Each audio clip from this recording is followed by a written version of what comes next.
신앙과 신학 사랑방 6월 14일 1호 모임입니다.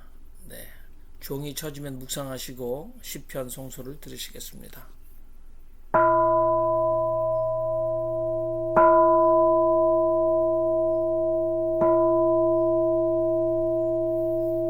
소리 높여 부르짖는 내 소리를 들으소서. 하나님은 나에게로 귀 기울여 주옵소서. 고난 중에 주를 찾아 밤새도록 기도하는 두 손 든 내 마음은 위로조차 싫습니다.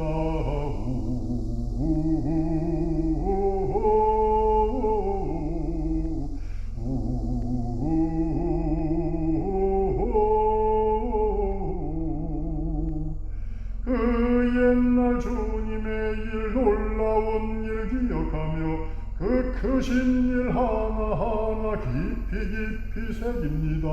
위대하신 내 하나님, 거룩하신 주님의 길, 주님처럼 높으신 분 어디에도 없습니다.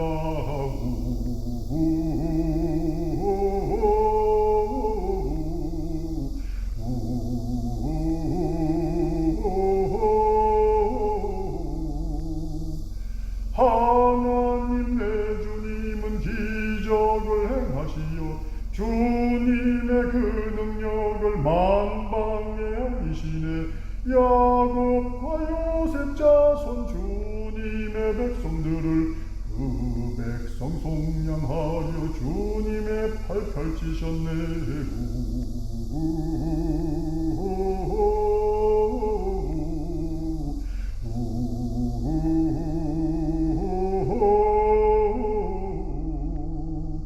한국 천주교회 창립 200주년 기념 신약성서 요한묵시록 17장. 그런데 7 대접을 가진 그 7 천사 중에 하나가 와서 나하고 이야기하며 이렇게 말했다. 이리 오너라. 많은 물에 앉은 큰 창녀에게 내릴 심판을 너에게 보여주겠다. 땅의 왕들이 그 여자와 더불어 음란한 짓을 했고 땅에 사는 자들이 그 여자의 음행의 포도주를 마시고 취했다. 그리고 그 천사는 영으로 나를 이끌고 광야로 나갔다. 거기서 나는 붉은 짐승에 올라탄 여자 하나를 보았는데 그 짐승의 몸에는 하느님을 모독하는 이름들이 가득했고 또한 그의 머리는 7이고 뿔이 10개나 되었다. 이 여자는 자주색과 붉은색 옷을 입고 금과 보석과 진주로 꾸미고 흉물스러운 것들과 자기 음행의 더러운 것으로 가득 찬 금잔을 손에 들고 있었다. 그리고 그 여자의 이마에는 땅의 창녀들과 흉물스러운 것들의 어미 대바빌론이라는 비밀스러운 이름이 적혀 있었다. 그리고 나는 그 여자가 성도들의 피와 예수의 증인들의 피에 취해 있는 것을 보았다. 나는 이 여자를 보고 크게 놀랐다. 그때 천사가 내게 말했다. 왜 놀라느냐? 나는 이 여자의 비밀과 이 여자를 태우고 다니는 7 머리와 10개 뿔을 가진 짐승의 비밀을 너에게 말하겠다. 네가 본 그 짐승은 전에는 있었으나 지금은 없다. 장래에는 나락에서 다시 올라와 멸망할 것이다. 그리고 땅 위에 사는 이들 가운데서 창세 때부터 생명의 책에 이름이 적혀 있지 않은 자들은 그 짐승이 전에는 있었으나 지금은 없고 장래에 다시 나타나는 것을 보고 놀랄 것이다. 여기에 지혜를 가진 마음이 필요하다. 7 머리는 여자가 타고 앉아있는 7 살이며 또한 그것은 7 왕이기도 하다. 5은 이미 넘어졌고 하나는 지금 다스리고 있으며 다른 하나는 아직 오지 않았다. 그러나 그가 올지라도 잠시 밖에는 머물러 있지 못할 것이다. 또 전에 있다가 지금은 없는 그 짐승은 바로 8번째 왕이다. 그도 7 왕들 중에 하나이고 역시 멸망할 것이다. 네가 본 10개의 뿔은 10명의 왕이다. 그들은 아직 왕위를 받지 못했지만 그 짐승과 함께 한때 왕노릇할 권세를 받을 것이다. 그들은 같은 속뜻을 가지고 그들의 능력과 권세를 그 짐승에게 넘겨준다. 그들은 어린 양과 싸우겠지만 어린 양이 그들을 이길 것이다. 사실 그분은 주군 중에 주군이시오 왕 중에 왕이시기 때문이다. 그분과 함께 있는 이들은 부르심을 받고 선택된 충실한 이들이다. 전사가 또 내게 말했다. 네가 본 물, 곧 그 창녀가 앉아있는 물은 백성들과 군중들과 민족들과 언어들이다. 그리고 내가 본 10개의 뿔과 짐승은 그 창녀를 미워하여 황량하게 만들고 벌거벗길 것이다. 그리고 그들은 그의 살을 먹고 그를 불살라 버릴 것이다. 그것은 하나님께서 당신의 계획대로 행할 생각을 그들의 마음속에 넣어주시고 하느님의 말씀이 다 이루어질 때까지 그들이 속뜻을 같이하여 그들의 왕권을 그 짐승에게 넘겨주게 하셨기 때문이다. 네가 본 그 여자는 세상 임금들을 다스리는 왕권을 가진 큰 도성이다. 일곱 나팔 다음에 일곱 대접의 마지막 일곱 대접 부분인데요. 굉장히 자세하게 되어 있습니다. 우리 김남철 목사님이 먼저 말씀해 주시죠. 17장과 18장입니다. 그 17장하고 18장은 하나님의 하나님의 최종 심판의 모습을 밝혀주고 있고 19장부터 하나님의 구원이 등장을 합니다.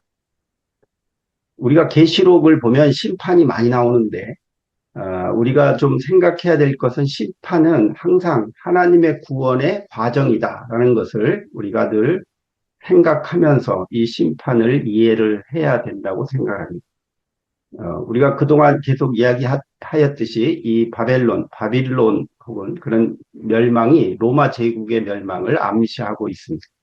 17장 1절에서 6절을 보면 그 환상의 짐승의 머리가 7, 뿔이 10 왕 이야기가 나오는데 아마 다니엘서 7장 7절의 그 10 왕을 이렇게 이야기하는 것과 같습니다.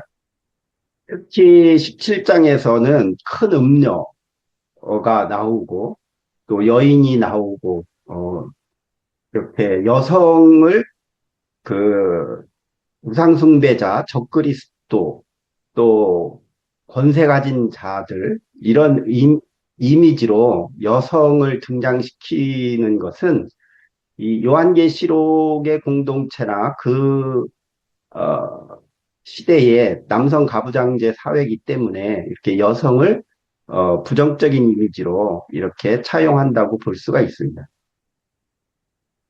특히 이 여성이 활동하는 지역이 바로 예루살렘과 바빌론이라고 하는 것을 이야기하고 있습니다.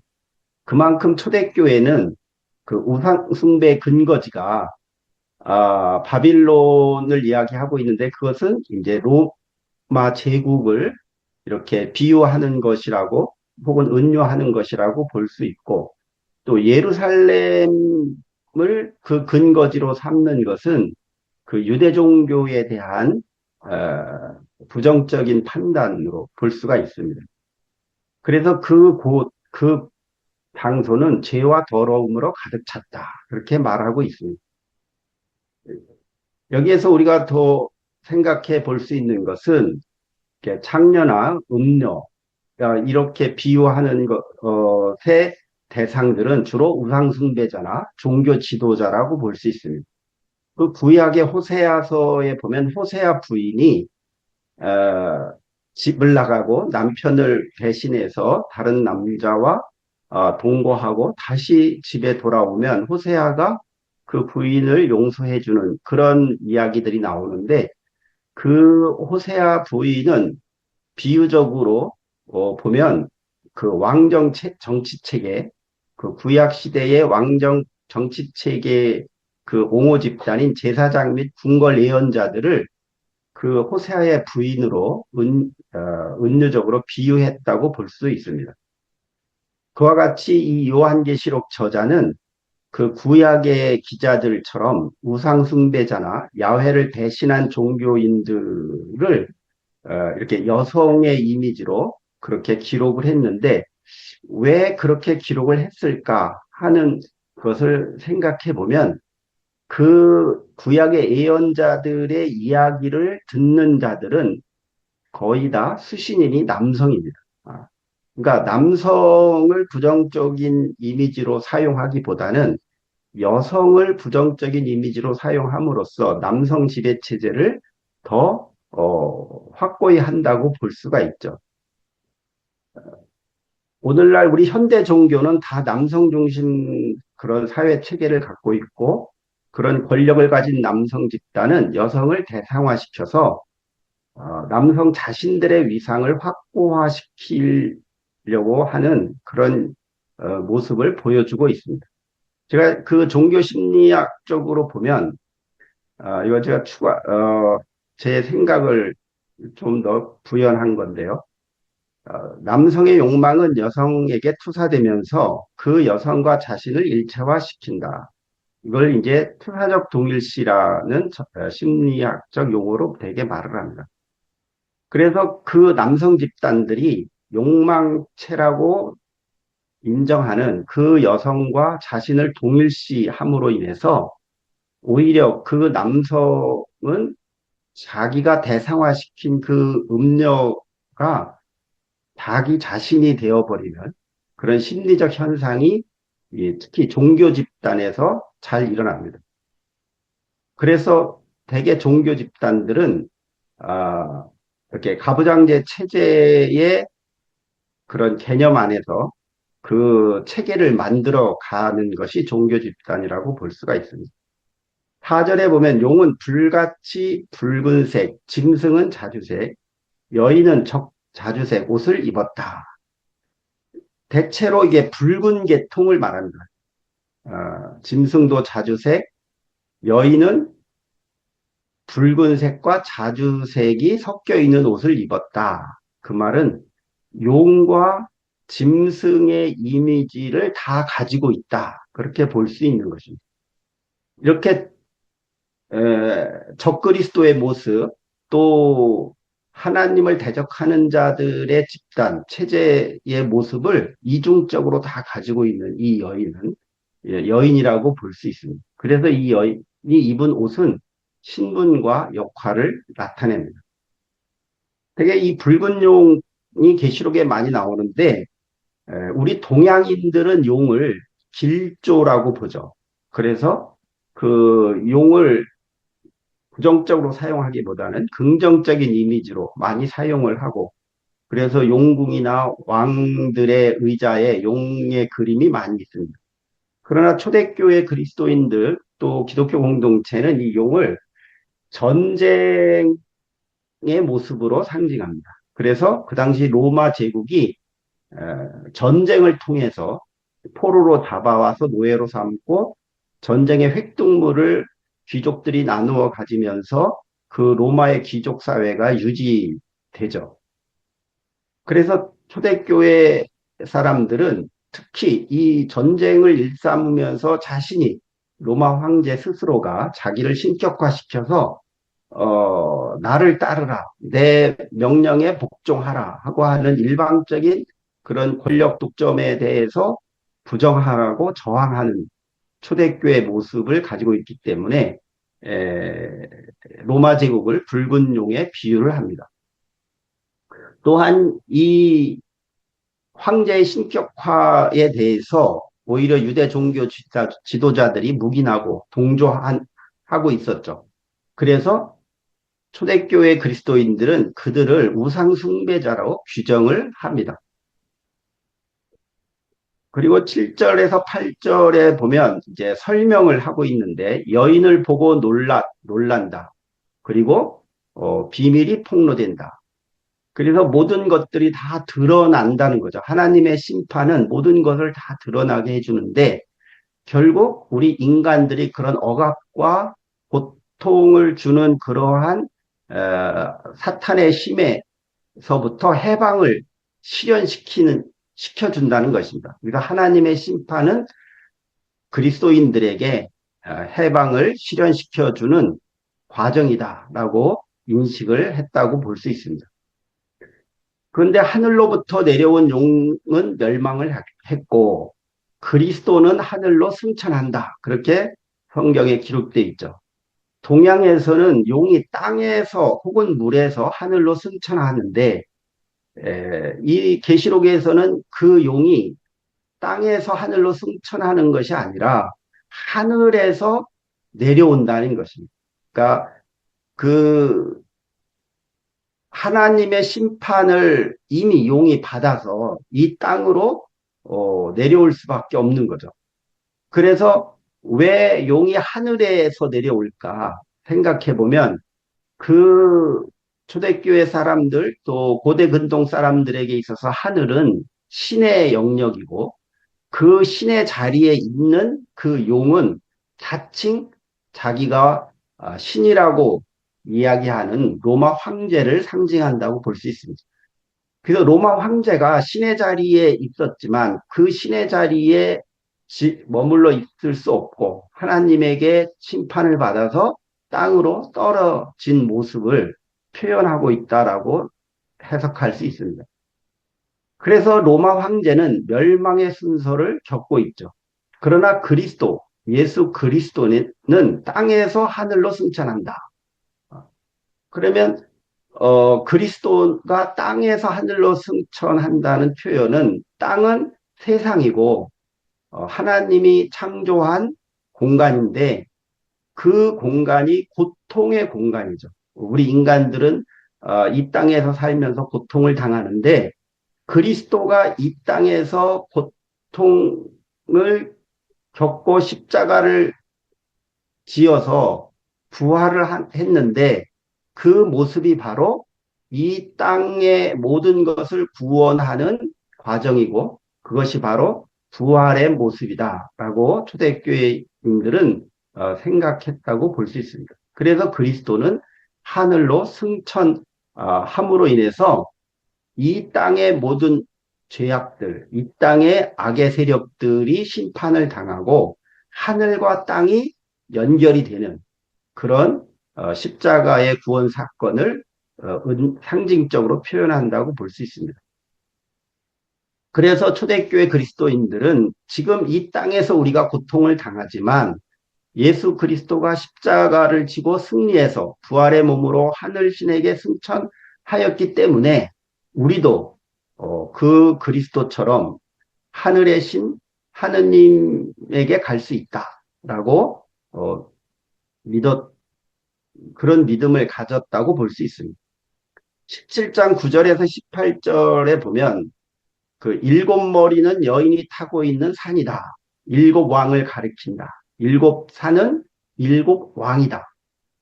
그런데 짐승이 여덟 번째 등장을 하는데 그 여덟 번째 등장의 왕의 모습은 세계상의 종말을 상징한다고 볼 수 있습니다. 그럼 왜 하필이면 여덟 번째 왕은 종말을 상징할까? 그것은 일곱이라는 숫자가 완결수기 때문에 하나님의 심판의 그 과정, 그러니까 로마 황제의 그 황제들의 과정의 숫자들이 일곱 번째가 도미티안 황제죠.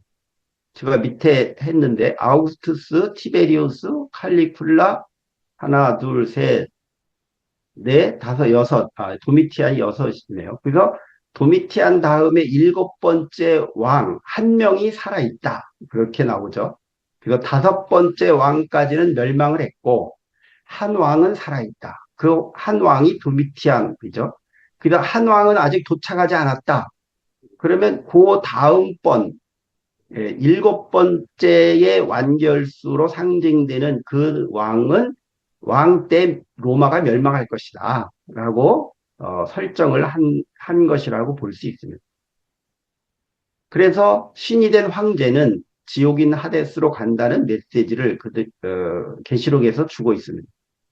여기서 우리가 한번 생각해 볼 것은 하나님의 심판은 항상 하나님의 구원과 동반된다라고 볼 수 있습니다. 그래서 심판으로 끝나는 것이 아니라 심판도 하나님의 구원의 과정이다라고 볼 수 있습니다.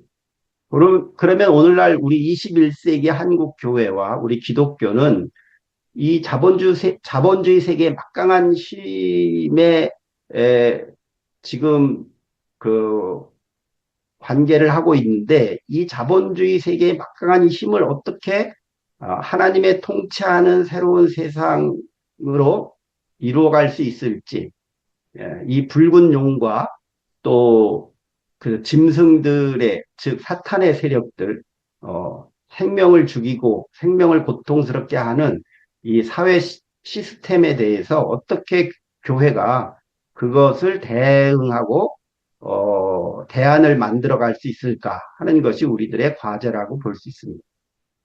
초대교회는 분명히 하나님의 심판과 구원 속에 하나님이 통치하는 세상이 이루어질 것이고 그것이 속히 이루어질 것이다라고 믿었죠. 오늘날 우리가 그런 믿음을 어떻게 가질 수 있을까 하는 것을 우리가 고민해야 된다고 생각합니다. 18장에 보면 바빌론의 패망에 대한 거에 대해서 이야기하고 심판의 성취, 완성을 이야기합니다. 그래서 다 이루었다. 십자가 사건과 연결을 의도적으로 그 18장은 연결시켰다고 봅니다. 그래서 십자가의 사건이 바로 하나님의 심판의 모습이다. 그리고 예수 그리스도의 부활은 하나님의 그 구원의 완성이고 심판의 결과이다. 라는 것을 초대교인들은 확신하고 있었다고 볼 수 있죠. 그래서 18장 1절에서 3절까지 보면 바빌론의 패망이 나오고 그 다음에 여자의 음행 때문에 분노의 포도주를 이방인들에게 마시게 했다.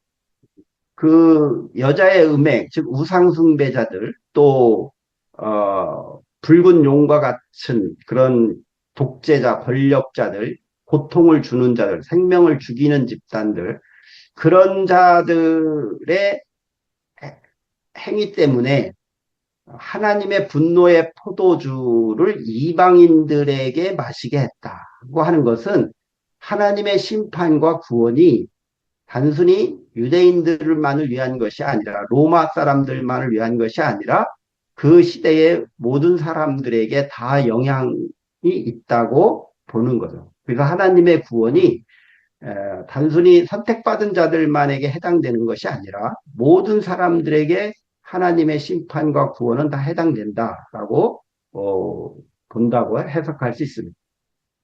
그 두 번째 천사의 모습이 나오는데 18장 4절에서 8절에 보면 탈출과 보복에 대한 촉구의 내용이 나옵니다.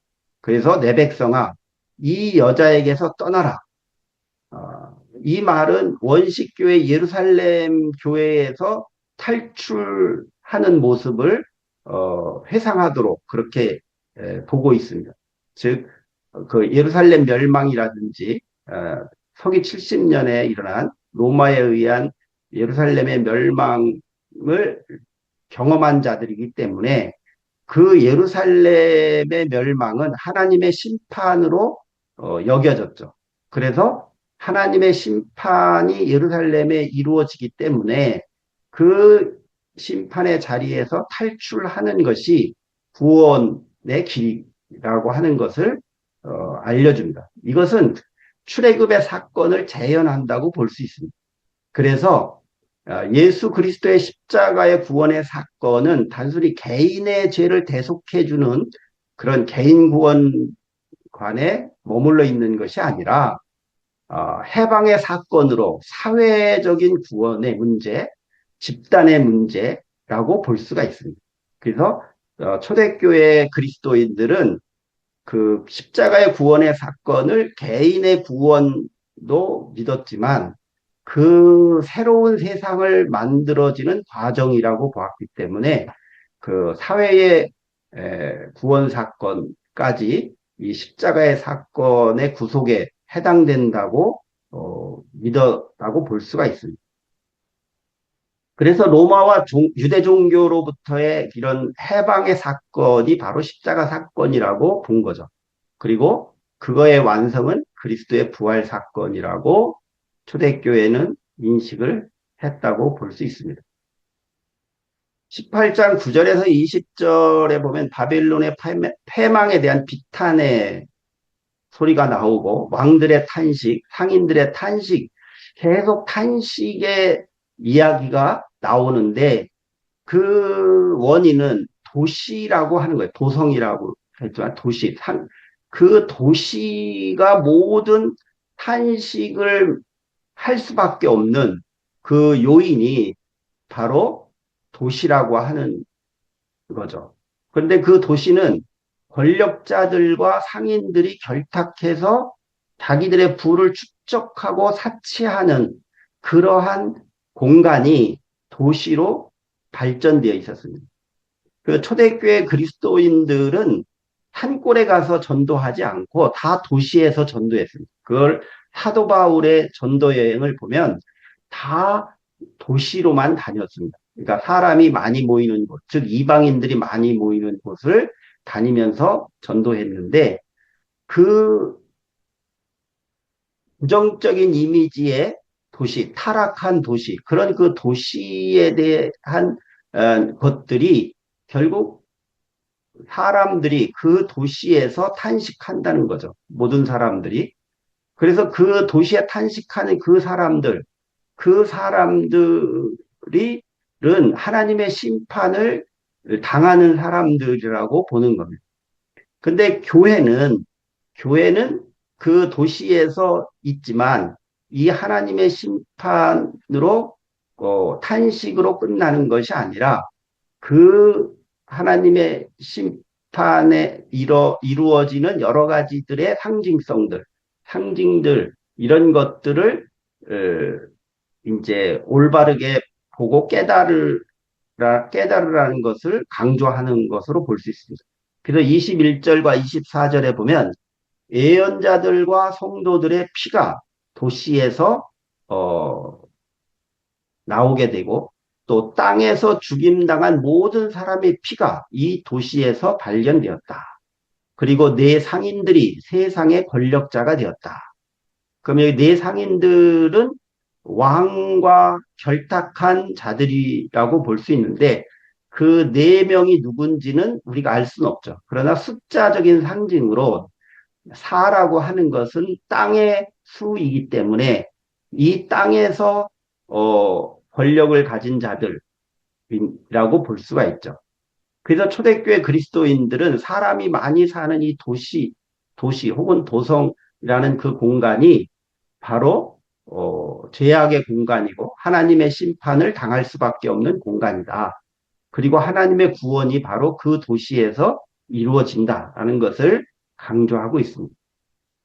그래서 이렇게 이 땅에, 이 도시에 이웃에 대한 폭력과 하나님에 대한 폭력을 실행하는 권력자들에게 하나님이 심판하는데 과연 오늘 우리 현대교회는 어떻게 이런 도시의 고통의 도시에서 같이 살아가면서 이 도시를 하나님의 통치의 공간으로 어떻게 만들어낼 수 있을까? 그런 것을 우리가 고민해야 된다고 생각합니다. 또 하나 생각할 것은 그 초대교회 신앙의 관점에서 보면 그 도시는 세속적인 물질이 만들어지고 부가가치가 많이 만들어지는 공간인데 그 도시에 대한 인식이 초대교회는 부정적이라고 볼 수 있죠. 그래서 헬라 문화의 이원론과 영지주의의 영향을 이 초대교회 공동체가 많이 받은 것으로 보입니다. 오늘날 종교인들이 세속적인 물질 소유의 종교를 이용하고 있는데 보통 자신이 소유한 물질은 내 것이다. 또한 우리 종교인들은 신이 나에게 준 것이다 라고 믿습니다. 근데 초대교회 물질관이 나중에 바뀌긴 하지만 아마 요한 공동체의 그리스도인들의 물질관의 그 특징은 이렇게 볼 수 있습니다. 모든 물질은 하나님의 것이다. 아, 그러니까 하나님이 나에게 줬으니까 이건 내 거야 라는 믿음보다는 하나님이 나에게 물질을 주었지만 이거는 내 게 아니라 하나님의 것이다 라는 신앙 고백을 한다고 볼 수 있습니다. 그래서 이제 이러한 종말 사상이 요한계시록에 아주 강조되는 것들은 즉 하나님이 통치하는 세계를 강조하는 것이라고 볼 수 있습니다. 과연 우리 교회가 이런 세속적인 욕망을 어떻게 극복해 갈 수 있을까?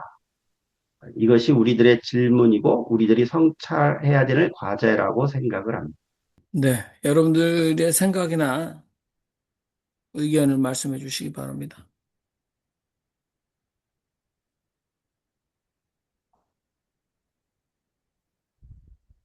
네, 최혜한 선생님. 어, 오늘 말씀을 보면서 더더욱 성경은 다시 쓰여져야 된다고 생각하고 있습니다. 월경조차 부정적으로 보았던 당시의 문화와 습관, 그로 인해서 여성에 대한 모욕적 기록은 바뀌어야 됩니다. 남성은 부정하지 않습니까? 창녀, 음행하는 여자 등의 표현은 사람으로 바뀌어야 된다. 그래서 성경은 다시 쓰여져야 된다. 가능하면 요한계시록, 요한묵시록 빠져야 된다라고 생각하고 있고요. 이게 마치 교부들의 서로 중세시대 때 서로 합의해서 2000년 동안 서로 합의해서 내려온 저는 합의한 적 없습니다. 예. 그들이 합의해서 전통으로 내려왔을 뿐이지. 그래서 저는 요한계시록은 성경에서 빠져야 된다고 생각해요. 그리고 여기서 분명히 이런 말씀을 드리는 것은 한국교회 역시 이런 문제의식에 대해서 부족하기 때문에 여전히 지금도 한국의 큰 교회에서는 창피함 없이 창년이 음행하니 여자니 하면서 여성들을 무시하죠. 그래서 한국교회에서는 아직도 여성 안수에 대해서 부정적인 것이죠. 싹 다 거세했으면 좋겠습니다. 그리고 김현철 목사님께서 말씀하셨던 것처럼 자본주의 극복에 대해서 말씀하시는데 과연 지금 이 시대에서 현재 자본주의 극복을 할 수 있을까? 저는 그게 굉장히 부정적입니다. 교회 공동체라는 형태를 띠면서 그 교회 공동체를 이끌어간다라고 하면은 현재 소유의 문제가 다시 걸리기 때문에 저는 이건 답이 없어요. 박영선 목사가 그렇게 훌륭한 40여 년의 목회를 하면서 빛나는 설교를 했다고 하지만 나중에 끝날 때 보십시오. 이 목회에 대한 지분, 이 교회에 대한 지분 달라. 몇십억을 달라. 말이 안 되죠. 그리고 아까 말씀하셨던 도시의 문제를 말씀하셨는데 사실 지금 21세기에서는 도시와 시골을 구분할 사실상 의미가 없다. 이거는 체제의 문제고 그 체제를 어떻게 극복하느냐의 문제이기 때문에 지금 이 상황을 보면서 전체적으로 뒤집어야 되는 전복적 신앙이 필요하다. 라고 생각이 들었는데 최소한 너 자본주의 극복할 수 있어? 저 자신 없어요. 애새 키워야 되고요. 돈 벌어야 되고요. 답이 없으니까 답 좀 알려주십시오. 감사합니다. 네, 김성봉 목사님 마이크 주셨네요. 네. 요한복음, 요한계시록, 예, 여기에서, 놓쳐서는 안 될 걸, 누차 강조했었습니다. 결론 삼아서 다시 말씀을 드린다면, 여기 뭐 각종 환상 통해서 이렇게 우리에게 계시하는 바는 세상은 악한 것이니 악을 이겨내라. 선한 의지로 추하고 더러운 것들 다 이겨내라. 그렇게 해석하고 넘어갔으면 좋겠습니다. 이상입니다. 네, 다른 분들도 마이크 켜시고 말씀하시면 좋을 것 같습니다.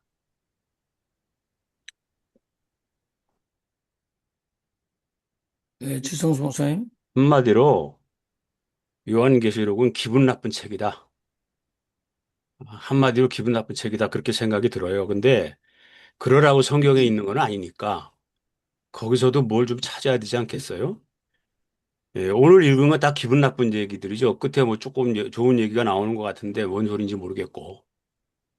그것은 좀 상식이 필요해요. 이거를 이해하려면은 기호학에서 기호는 기표와 기로 나눕니다. 이게 무슨 얘기냐면은 예를 들면 이런 겁니다. 갑돌이와 갑순이가 사랑을 하는데 발렌타인데이에 갑순이가 갑돌이에게 사랑을 표시하기 위해서 장미꽃을 줬어요. 이 경우 장미꽃은 기호입니다. 그래서 이게 아무 때나 그런데 아무 때나 불쑥 장미꽃을 내놓는다고 그게 기호가 되는 것이 아니고 이게 기호를 만들기 위해서는 두 가지가 필요합니다. 내가 너를 좋아한다 라고 하는 것을 표현할 수 있는 발렌타인에 줬을 때 그것이 사랑의 의미를 갖게 되는 겁니다. 이 상징이라는 건 그런 겁니다. 모든 상징은 기호와 기로 나누어져 라고 말할 수 있어요. 여기 요한계시록에 나오는 건 전부 다 상징들입니다. 그 상징인데 거기에 예를 들어서 뭐 바벨론, 음료 이런 것은 세상의 악한 힘, 파워 그것을 의미하는 것이고 그 다음에 뭐 예수 나중에 어린 양이 나타나는데 흰말을 타고 나타난다. 그 흰말은 뭐냐? 그는 뭐 정의와 뭐 진리의 상징이고 이렇게 보는 겁니다. 이렇게 봐야지 그게 뭐가 어떻고 이게 뭐가 어떻고 하면 그건 다 생구라가 돼버리는 겁니다. 그러니까 이게 계시록 해석할 때 그것을 실제로 해석하면 그건 생구라고 이걸 의미로 이게 무슨 의미냐 이렇게 봐야지 기분이 나쁘지 않는 책이 될 수 있습니다. 이게 요건 요렇고 언제는 이렇게 하면 생구라야 그건 이렇게 생구라 개구라가 돼버리는 겁니다. 지난 시간에도 얘기한 것처럼. 그래서 계시록을 읽을 때 이것이 무엇을 의미하는가 뭐 이렇게 생각하는 거. 그래서 그것을 나의 생활 속에서 현실 속에서 한번 반추해 보는 거. 뭐 이 정도면 땡이다. 저는 이렇게 생각합니다. 예. 네, 우리 양보영 선생님 말씀하시고 윤정수 선교사님 말씀하십니다. 네. 저는 지금 생각해보니까 여자가 왜 그렇게, 여자 숫자도 뭐, 치지도 않고 그렇게 했는 거 보니까 옛날에는 물질을 갖기 위해서는 힘으로 가졌잖아요. 힘이 없으면 우리가 물질을 못 가졌어요. 근데 요즘에는 그게 남자가 여자보다 힘이 세잖아요. 그러니까 남자가 지배하는 세상이었죠. 근데 요즘에는 물질을 갖기 위해서 물질을 갖는 게 아니라 머리로 물질을 갖는데 여자들도 교육을 시키고 발달되니까 남자보다 더 많이 물질을 가질 수가 있어요. 그래서 동등한 세계도 가지고 또 여성 우월로까지 지금 가는데 머리를 많이 쓰니까 여자가 또 좋은 대학교에 더 많이 들어가가지고, 그게 되고 여자가 이렇게 변형이 됐다. 세상이 변하니까 그렇게 됐다. 그걸로 보고 있고요. 오늘 요한계시록 말씀 너무 좋았어요. 그래서 그거 갖다가 잘 또 설명해 주셨고요. 그리고 제일 중요한 거는 모든 물질은 하나님의 것이다. 저는 거기에 100% 동의합니다. 모든 물질은 하나님의 소유인데, 단지 우리가 우리에게 물질을 배분한 거, 하나님이 주신 물질의 사용권이 우리에게 있다. 그러니까 그 사용을 갖다가 할 적에 이 물질이 다 내 거가 아니라면은 사용을 잘해야 되거든요. 남는 사람은 내 대대손손이 나의 가족만 쓸 것이 아니라 남을 위해서 쓸 줄도 알고 이러는 게, 소유권을 갖는 게 아니라 사용권을 갖는다. 이 물질의 사용권을 가져야지만 우리가 그래서 엄청나게 요새는 너무 빈부의 차가 커져갖고 넘치는 물질로 어떻게 사용하는 건 모르는데, 그렇게 많은 부자들이 정말 하나님을 잘 알아가지고 사용권을 갖다 잘 사용했으면 좋겠어요. 그리고 우리가 천국에 아까 그 윤종수 선교사님께서 천국에 가는 것 때문에 걱정한다고 그러셨는데 천국 가는 거 걱정할 거 없이 하나님 예수님이 내 마음에 있으면 천국이니까 천국에서 살다가 천국 가니까 죽는 거 크게 걱정할 거 없어요. 애니타임 가더라도 가면 언제든지 갈 수 있는 거예요. 그냥 뭐 젊었다고 뭐 오래 있다 가는 거 아니니까 갈 때 가더라도 재미나게 살다가 애니타임 가면 되니까 천국을 항상 머리 앞 심 안에 갔다가 내 안에 갖고 있다가 천국에 살다가 천국에 가는 겁니다. 감사합니다. 네. 오늘 그 요한계시록 17장, 18장 이제 이렇게 읽으면서 그 음녀라는 말이 이제 나오는데 이게 그 여자가 권력을 등에 업고 미신과 점술과 무당짓을 함으로 인해서 이 민중들을 현혹하고 이제 그렇게 간다. 이제 로마를 상징하는 건데 이제 이게 앞으로 시대가 더욱더 미신, 무당, 점술 이런 쪽으로 이렇게 사람들을 현혹하는 시대가 어, 지금 현재도 그렇고 그죠? 뭐 김건희로 해서 아주 그 영빨 날린다고 하면서 이렇게 에, 사회를 혼란스럽게 하는데 이런 것들이 더 이제 나타날 것 같다 이런 생각이 들고 두 번째로 이제 도시와 소유, 물질, 문명 이런 것들을 어떻게 우리가 에, 선하게 사용할 수 있을까? 이런 것들을 그 도외시할 수는 없고 이제 뭐 머스크라는 사람이 이제 조만장자로 등극을 했다는데 이런 그 부를 어떻게 그 하나님의 뜻대로 선하게 사용할 수 있을까 이런 그 생각을 좀 해야 되지 않을까 이런 그 생각이 들었고요. 세 번째로 그렇기 때문에 우리 그 이렇게 깨어 있는 자들이 같이 그 연대해서 그 운동, 개혁 운동으로 나가야 된다.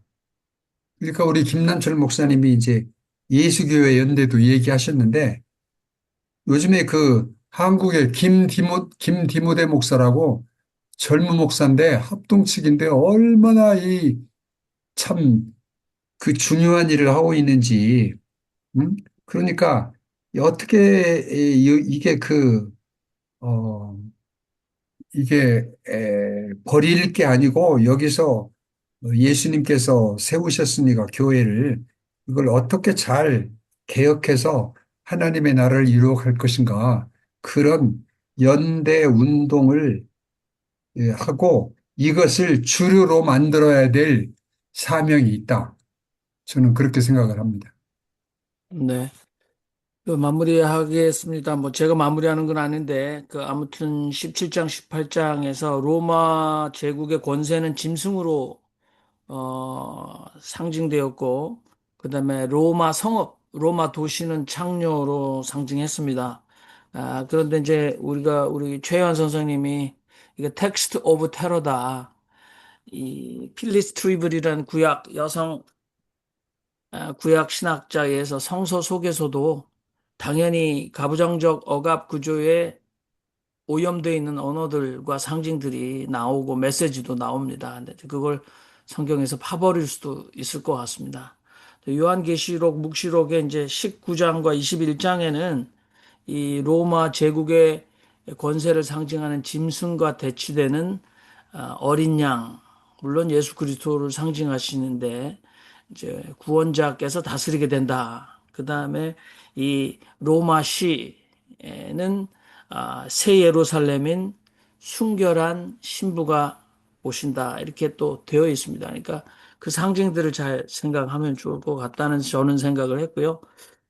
제가 공부하고 준비한 바로는 이제 로마서는 저 요한묵시록은 당연히 과거의 책이죠. 과거 2000년 전에 쓰여졌으니까. 그리고 오늘날 2026년대에 지금 읽고 있는 저희들의 현재 책이기도 하고, 그 다음 세대가 계속해서 읽어갈 미래의 책이기도 한데, 방점과 강조점은 과거의 이 수신자들에게 있지 않았을까. 여기 보면 5왕들이 이미 넘어졌고, 6째 왕이 살아있고, 7째 왕이 아직 나타나지 않았고, 7왕 중에 하나가 다시 8번째 왕이 될 것이다 라는 예언이 나오는데, 여기 이제 그 네로가 이미 죽은 5왕 중에 하나예요. 그 갈리굴라, 클라우디아우스, 네로, 베스파시아누스, 티투스. 그런데 네로가 살아서 그 극악한 네로가 다시 살아온다라는 두려움이 당시에 팽배했습니다. 그래서 그게 네로 부활설인데요.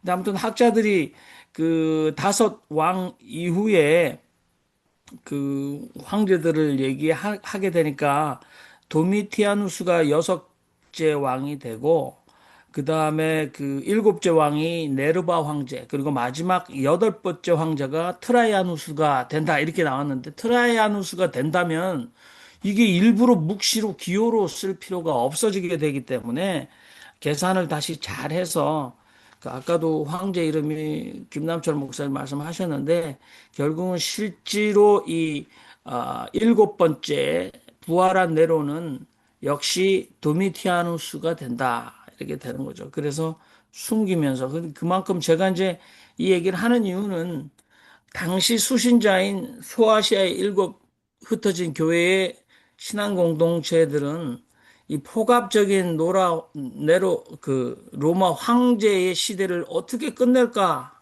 언제 끝장날까라는 굉장한 공포 속에 살았다.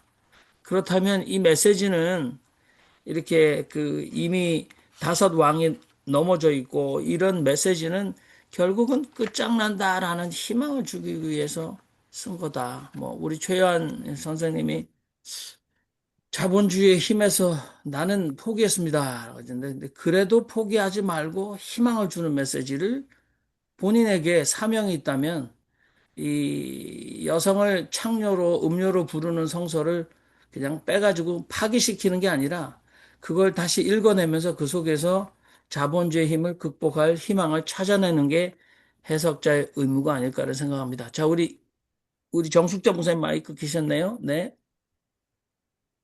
제가 한마디 마지막에 하려고 했었는데 그만두시는 것 같아서 제가 손을 드렸습니다. 제 생각은 기분 나쁜 것하고 현실하고를 잘 좀 생각해 보는 것이 좋겠다 하는 것이 제 의견입니다. 왜 그런 말을 쓰게 되는지, 결국은 남성 파와들의 자기들이 마음대로 할 수가 없는 모든 요소가 여성에게 있다. 그렇다면 이미 여성들에게 휘잡힐 수밖에 없는 그런 지도자들 속에서 결국은 그런 언어가 나올 것이다. 이것이 제 의견입니다. 지금 똑같은 얘기가 현재도 일어나고 있는데, 그 젊은 20대가 왜 여성들을 무서워서 그렇게 그냥 우리나라에 가장 잘못됐던 윤석열을 그대로 지지해야 하는 것인지, 그것이 자기들의 약점이라고 얘기할 수 있는지는 모르겠습니다. 그 소위 말하는 여성들의 지도력에 이기지 못하는 열등의식에서 나온 것이다. 저는 그렇게 봅니다. 그렇다면 그때도 그 시대도 언제나 예수님 때도 여성들은 예수의 마지막을 다 이해를 하고 예수를 도왔습니다. 남성들은 예수와 함께 내내 함께 하면서까지 예수의 소굴을 성경은요 아직 때가 안 왔으니까 이렇게만 그 변명합니다. 그런데 제가 솔직하게 성경 읽고 있으면은요 와, 정말로 남자들은 이렇게도 모를까 그 말을 하고 싶어요. 그런데 제가 안 하고 살았습니다. 근데 여기에 지금 제 90이 되었기 때문에 이 그룹에는 제가 한마디씩 하는 이유가 여기에 계시는 분들은 그나마도 제가 보기에는 지금까지 제가 만난 모든 남성들에 비하면 훨씬 깨어있는 분들이라고 제가 보는데도 불구하고 아직까지도 그러지 못하신 것이 숨겨져 남성들의 속에 숨겨져 있는 거 아닌가 이런 생각에 죄송합니다. 그렇지만 네, 건반지다고 야당해도 됩니다. 아유, 제 감사합니다. 그것을 해도 됩니다. 그렇지만은 이거는요 다른 거 아니에요. 남성들 스스로 잘 반성하시라는 그런 말씀입니다. 네, 아멘. 감사합니다. 묵시록은요 남성들의 마음을요 다스려서 진짜 무엇이 하나님의 뜻인지를 깨닫게 하는 책이었다. 제가 그것은 제 결론입니다. 네, 감사합니다. 우리가 이제 넘어가기 전에 다석, 최여한 선생님 늘 이제 말씀하시는데 별건 아니겠습니다만 뭐 불필요한 얘기일 수도 있습니다만 필리스 트리블은 이 하갈의 목소리를 살려냈죠. 부엘라 헤로이 샘을 열어주시고 죽어가는 하갈의 아이도 살려주시고 하갈도 살려주셨지만 그 하나님은 이 하갈에게 돌아가서 너 여종 주인에게 복종해라라는 테러가 다시 나오지 않습니까? 근데 이제 이 이집트 애굽 여인 몸종 하갈과 나중에 이스라엘이 이집트에 가서 강제 노역을 하는 노예 신사로 전락하는 그런 그 대치 구조. 이것도 굉장히 흥미롭지만 아무튼 필리스 트리블은 텍스트 오브 테러라고 했지만 하갈의 목소리를 살려내는 위대한 여성 신학자였다. 그렇다면 요한계시록에서도 죽어있는 음료의 목소리를 오늘 우리에게 필요한 목소리를 창녀의 목소리를 살려내야 된다. 뭐 그런 취지로 우리가 공감을 하고 그런 숙제는 저희들에게 있다. 그러나 남자들은 태생적으로 본질적인 한계를 계속해서 가지고 살면서 아무리 인생 연륜이 있어도 결국은 우리 주변에 수많은 창녀와 창기 같은 년, 창녀, 음녀 이렇게 뭐 또 미친년 뭐 이런 것들을 찾아내고 있는 사람들이 우리다 이런 생각을 해봅니다. 자, 여러분들 요한계시록 이제 막바지인데 좀 건질 게 있으면 여러분들 좀 열심히 공부하셔서 나눠주시기 바랍니다. 다석 어록으로 넘어가겠습니다. 6월 14일 신앙과 신학사랑방 일요 모임 다석 어록 묵상. 우리가 우주인의 관념을 가진다면 주소라는 게 어디 필요하겠는가? 어디에 사느냐고 물으면 우주에 산다고 하면 그뿐이다. 도대체 어디에 사느냐고 묻는 것이 우스운 것이다. 우주 공간에 태어난 것으로 알면 어디에서도 잘 수 있고 어떤 음식도 먹을 수 있다. 적어도 태극천하 그 어디에 갖다 놓아도 나는 살 수 있다고 할 수 있어야 한다. 우리는 우주의 주인으로 살아야 한다. 우주를 삼킬 듯이 돌아다녀야 한다. 공연히 집 없다 걱정, 병 날까 걱정, 자리 없다 걱정, 그저 걱정하다가 판을 끝내서야 되겠는가. 그러나 우주 여행가가 되어 우주선 타고 훨훨 돌아다닌다고 꼭 우주의 주인이 된 것은 아니다. 생각의 불꽃이 문제다. 다시 말하면 어떤 생각을 하느냐가 문제이다. 어떤 이는 일생 동안 고향에서 40리 밖을 나가지 못했다고 한다. 그렇더라도 생각의 불꽃이 우주의 주인이 되면 그것으로서 능히 우주인으로 사는 것이 된다. 우리 요한 묵시록 보면서 생각들을 많이 하시는데 이 세상에서 제일 속도가 빠른 것이 뭔지 아세요? 눈 가장 깜짝할 빠른 사이. 눈 깜짝할 사이. 눈 깜짝할 사이. 예, 좋습니다. 이 세상에서 가장 빠른 속도는 생각이에요. 빛의 속도가 더 빨라요. 내가 생각하면 금방 달나라도 갔다 올 수 있고 순간 생각으로 은하계도 금방 지금 갔다 올 수 있잖아요. 우리 다섯 선생님은 생각의 불꽃, 우주여행.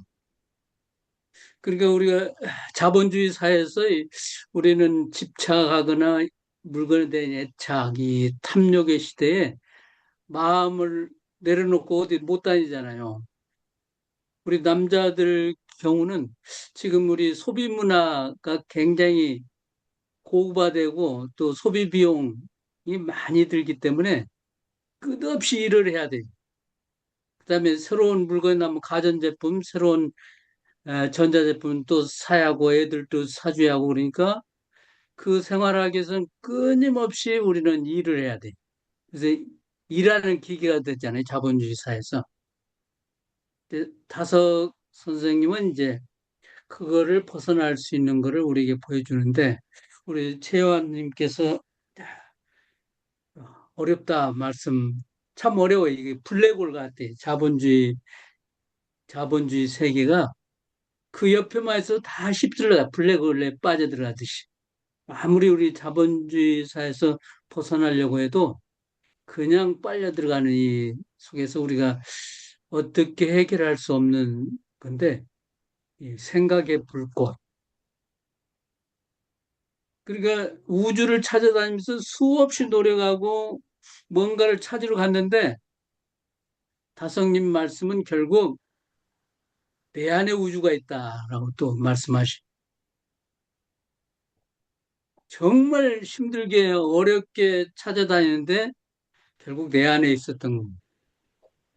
그래서 이제 응무소주 이생기심 금강경에 나온 말씀을 다성님은 많이 소개를 하고 이 얘기를 하죠. 응무소주 이생기심.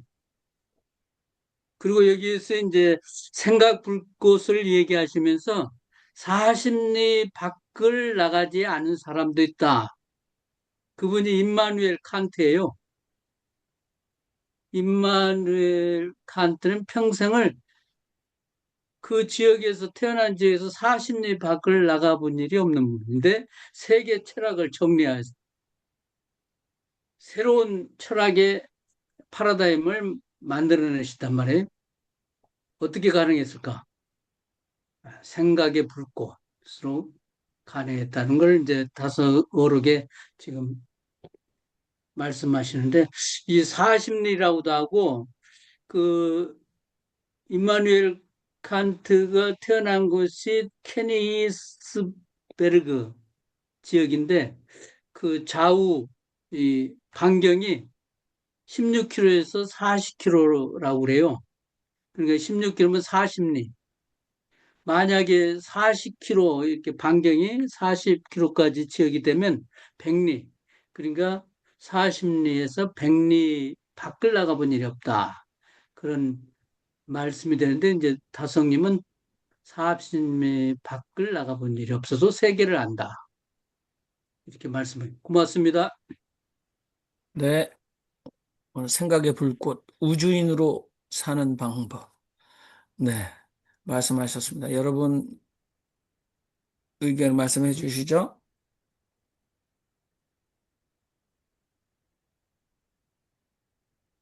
예, 현재는 김성복 목사님만 마이크 켜져 있습니다.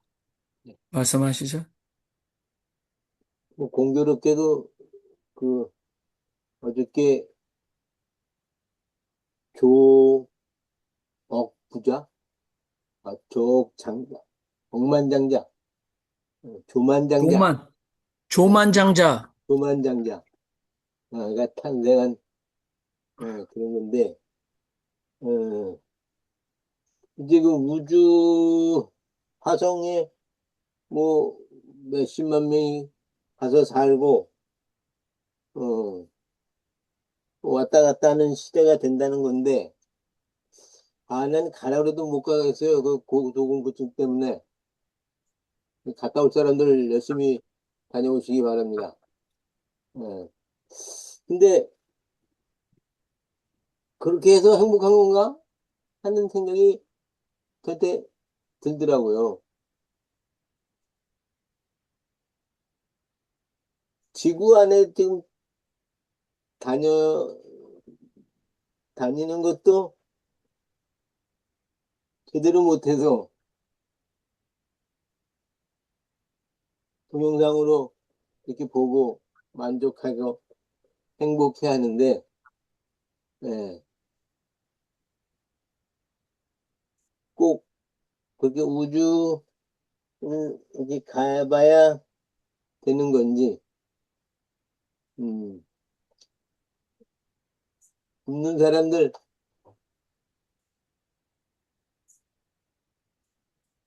또 아볼라 같은 바이러스에 시달리는 사람들,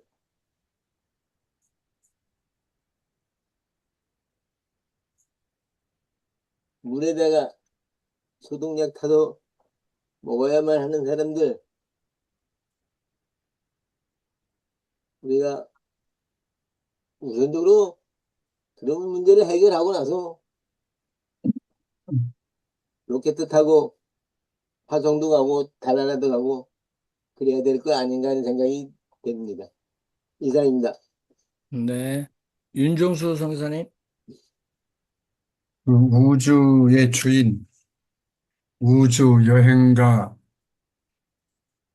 이제 이렇게 얘기를 하는 것은 제가 볼 때 이제 그 자기 객관화, 그 현실에 파묻혀서 그것만 볼 게 아니라 자기 관조, 조금 이렇게 벗어나서 현실에서 탈출해서 자기 자신을 보는 게 필요하다. 이제 그렇게 해서 생각으로 얼마든지 이제, 예? 그 세계를 다닐 수가 있는 거다. 이제 그렇게 이제 하는 것으로 얘기를 하고 저는 이해를 하고 그 자기를 볼 수 있는 거, 이렇게 그것은 엄청난 그 자연 앞에 자신이 설 때, 이제 그게 자기가 얼마나 그 참 먼저와 같은 존재인가, 이제 이런 것을 깨닫게 되더라고요. 저는 이제 히말라야에 가서 이렇게 이 에베레스트 히말라야 보면서 인간이라는 게 얼마나 이게 참 먼저 같은가. 저기에서 무슨 조금 뭐 코가 조금 높다, 뭐 눈이 조금 크다, 뭐 아파트가 좀 평수가 30평이다. 이렇게 하는 것이 얼마나 우스운 얘기인가. 그러니까 조금 크게 이 현실을 벗어나서 좀 우주와 이 대자연 속에서 자기를 키워 갈 필요가 있지 않느냐. 저는 그렇게 이해를 합니다. 네. 정숙자 목사님. 그 이야기하고 조금 연결되는 그 같이 합니다만은 다섯 선생님이 하시는 그 우주관이라는 것이 자기네 개인의 집도 필요 없는 인생. 그것이 우리하고 다른 거 아닌가 생각합니다. 부인도 없어도 계속 그냥 사신 분. 자기 집이 없어도 우주가 전체가 자기 집이라고 해서 할 수 있는 분. 그분의 마음이 알 것 같은 생각이 듭니다. 너무 우리는 내 것, 내 것, 내 것. 이렇게 그냥 내 거가 없으면은 진짜 못 살겠다 하는 것 같은 만큼의 집착이 너무 우리가 있었던 거 아닌가. 저도 마찬가지입니다. 방송 지금 하고 있습니다. 감사합니다. 네. 최유한 선생님. 예. 어, 이게 여기서 핵심은 생각의 불꽃이고요. 생각의 불꽃을 더 극명하게 보여주시려고 우주인 이야기를 하신 것 같아요. 근데 공교롭게도 우리 저 채팅방에 정수복 선생이 소설을 가끔 이제 글을 올리시는 분인데 소설을 썼는데 똑같이 이와 비슷한 이야기를 했어요. 그러니까 우주인 외계인이 아니라 결국은 내가 우주인이다. 내 안에 우주가 있다라는 그 소설입니다. 그것이 우리 채팅방에 있고 한번 읽어보시면 우리 다 선생님 이야기하고 비슷하다라는 생각이 들고요. 또 공교롭게 오늘 낮에 OCN에서 영화가 인터스텔라라는 영화가 있어서 잠깐 봤습니다. 근데 그러니까 인터스텔라라는 영화를 한번 보시기 바랍니다. 그러니까 지구가 이제 황폐해져서 새로운 대안을 찾아서 우주 외계로 찾아가는 이야기예요. 근데 알고 보니까 어떤 외계인이 자기들을 이끈 줄 알았는데 그 쿠퍼라는 이제 우주 비행사 알고 보니까 그것이 나 자신이더라. 미래의 자기더라. 인간이더라라는 이야기가 이제 인터스텔라의 핵심입니다. 거기서 가족과의 사랑 이게 핵심인데 놀라운 것은 이렇게 글을 쓰신 게 다석 선생님이 쓰신 게 1956년이란 말이죠. 1956년. 저는 요즘 제가 유튜브 알고리즘으로 포획되어 있는 것이 외계인, 비행 접시, 뭐 이런 거거든요. 그런 거 보는 거 되게 좋아해요. 예, 미지의 세계, 뭐 미스터리, 뭐 이런 거. 그런데 결국은 이러한 것들을 구분하는 것은 내가 생각을 어떻게 하느냐에 따라 다른 것이다. 그래서 그 생각의 불꽃이 여기에 핵심이다. 그래서 아까 우리 윤정현 신부님께서 말씀하신 게 세상에서 제일 빠른 게 뭐냐? 그래서 빛이라고 했다가 아니지 생각이지.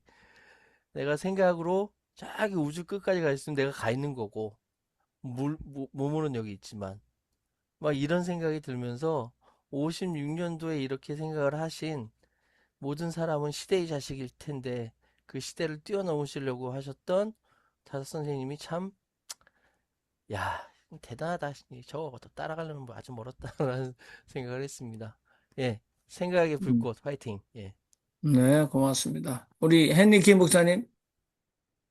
아이고, 네. 제가 다석 선생님 글 읽은 것 중에서 가장 쉽게 술술 넘어가는 글 중에 하나인 것 같습니다. 어, 우주인 뭐 얘기가 나왔는데, 저는 칼 세이건의 그 갑자기 읽으면서 칼 세이건이 죽기 직전에 이제 그 썼던 창백한 푸른 점인가요? 그 사진 한 장이 갑자기 연상이 되는데, 어, 인간이 하늘을 바라보면서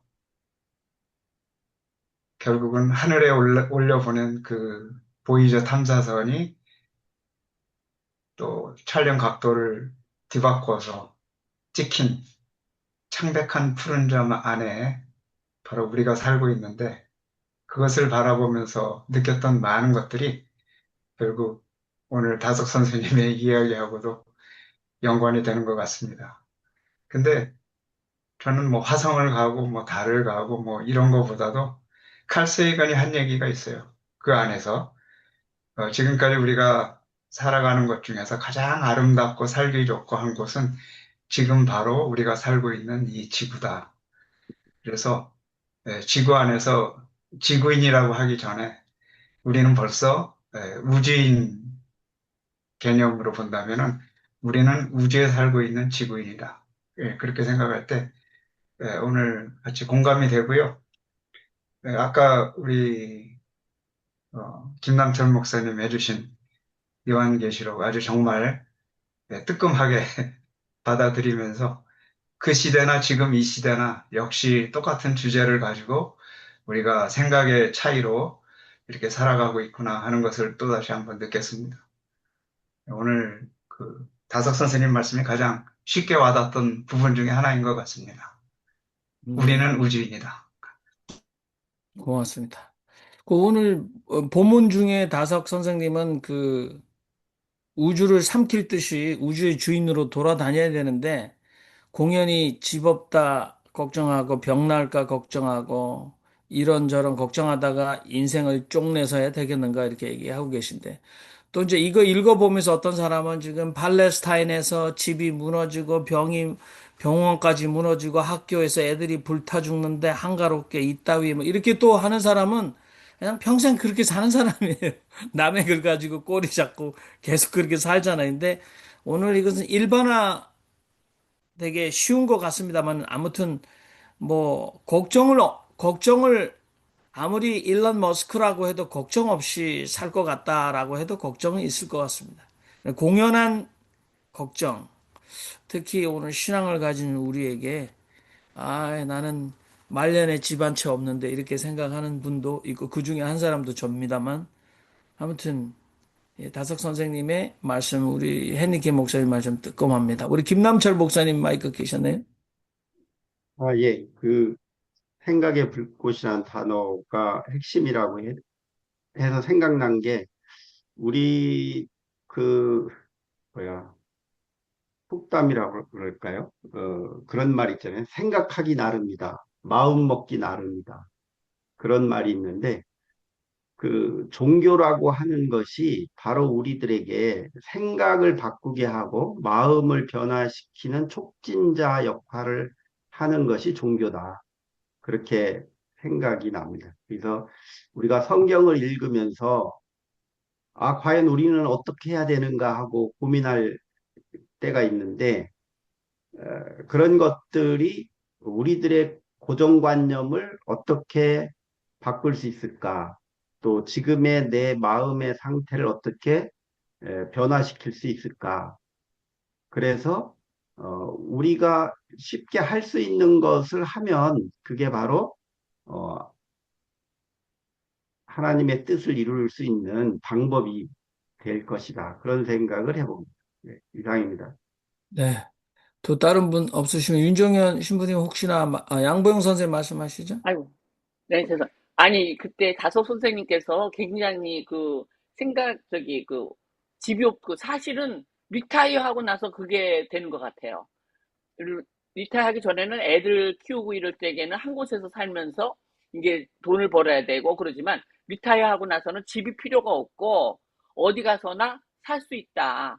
6개월씩 뭐 1년씩 좋은 데 가서 가가 살면 된다. 그러니까는 그게 저기 요새 테슬라가 그걸 또 마련하지 않습니까? 7,500불짜리 집이 조그만 집이 있으니까 산에다 아무 데나 가서 그런 거 짓고 한 6개월 정도 살면은 어떨까 하는 그런 생각이 듭니다. 그래서 다소 선생님이 진짜 자기가 자연에서 살아보니까 집 없는 데 가서 살아보니까 몸도 좋아지고 모든 거를 갖다 다 생각도 풍부해지고 여러 가지 살았으니까 앞으로도 그렇게 집 없이 테슬라가 주는데 이렇게 해서 저는 정말 그게 정말 제가 살고 싶은 거예요. 여기저기 세계 돌아다니면서 여기저기서 살고 싶은데 6개월씩 1년씩 살자. 근데 이제 그게 생각이 잘 안 돼요. 뭐가 좀 끌리게 해서. 근데 하여튼 이런 거가 정말 앞으로의 지향할 것이다. 집도 뭐 병 나면 병 난 대로 그냥 거기서 사는 거고 걱정 근심 없이 거기서 살 수 있다 이런 생각이 듭니다. 감사합니다. 네. 윤 신부님 말씀하시죠? 네. 우리가 어려운 시대에 사는 것 같아요. 이 만물 시대, 이 속에서 우리가 생각하는 것이 쉽지 않은 것 같아요. 근데 제가 이제 산골에 와서 살다 보니까, 아, 우리 다석 선생님 하신 말씀이 좀 느껴져요. 그러니까, 마음을 내려놓고 하신 말씀들이잖아요. 그러니까 우주인으로서 살 수 있고. 그래서 이제 말씀하시면서 생각은 우주적으로 하고, 삶은 지구적으로 살자. 디오네기스가 이제 그런 말씀을 한 거 아니에요. 아, 이 말씀이, 아, 내가 소유를 않으니까 이 생각이 되는 거예요. 휴대폰 하나만 있으면 돼요, 저는. 세계에 누구하고도 소통할 수 있고 공유할 수 있어요. 많이 안 가져도, 아, 할 수 있겠구나. 산골에 살아보니까 좀 느껴져요. 뭐 가질 필요도 없고, 또 돈 쓸 것도 별로 없어요. 아, 이게 자본주의에서 내가 좀 이길 수 있는 뭐가 있는 거 아닌가. 그런 생각이 좀 들었으면 상당히 어렵죠. 사실 산골에 살기 에, 어렵고 도시 사람들 와서 하룻밤만 자라도 아 그냥 도망가요. 이런 데서 어떻게 사냐고 무슨 재미로 사냐고 그래. 그냥 불빛 있고 반짝반짝 멋있는 데 가서 살고 싶지 깜깜하고 저녁 7시면 이제 불이 딱 꺼지니까 깜깜한 데서 무슨 재미로 사냐고 그러더라고요 다들. 근데 재밌어요 저는. 음. 예, 다성님은 그런 차원에서 말씀하시지 않았나 그런 생각이 듭니다. 네, 이제 감사합니다. 마무리해야 되기 때문에 저도 한 말씀 좀 마무리로 얘기하고 싶습니다. 양평에 와서 한 6개월만 좀 사십시오. 양보는 그 양자가 양평의 양자인 것 같습니다. 그 양평에 오셔서 한 6개월만 사십시오. 여기 집이 별채로 게스트하우스가 있습니다. 네. 먹을 거 다 있고요. 그리고 상추 따 먹으려고 그러면은 고라니가 와서 다 미리 잡수시고 갑니다. 그 고라니하고 같이 대화 나누면서 지내기 좋은 곳이다. 한번 소개해 드리고 왔습니다. 이상입니다. 네, 감사합니다. 자, 저희가 기도하는 시간을 가지고 마무리하도록 하겠습니다. 네, 기도하겠습니다. 하나님 우리에게 우리의 어두운 눈을 뜨게 하셔서 하나님의 기이한 것을 우리의 눈이 보게 하옵소서. 아멘. 하나님, 당신의 나라를 우리에게 허락하여 주시옵소서. 아멘. 하나님, 우리들에게 새로운 생각과 새로운 마음을 가져서 하나님의 뜻을 이루는 저희들이 되게 하여 주시옵소서. 아멘. 생각의 불꽃으로 전 우주적 사고방식으로 범지구적으로 살게 하옵소서. 아멘. 하나님, 모든 사람들이 걱정 근심 안 하고 하나님만 의지하고 살 수 있게 도와주시옵소서. 아멘. 하나님, 남북의 평화가 우리 한반도를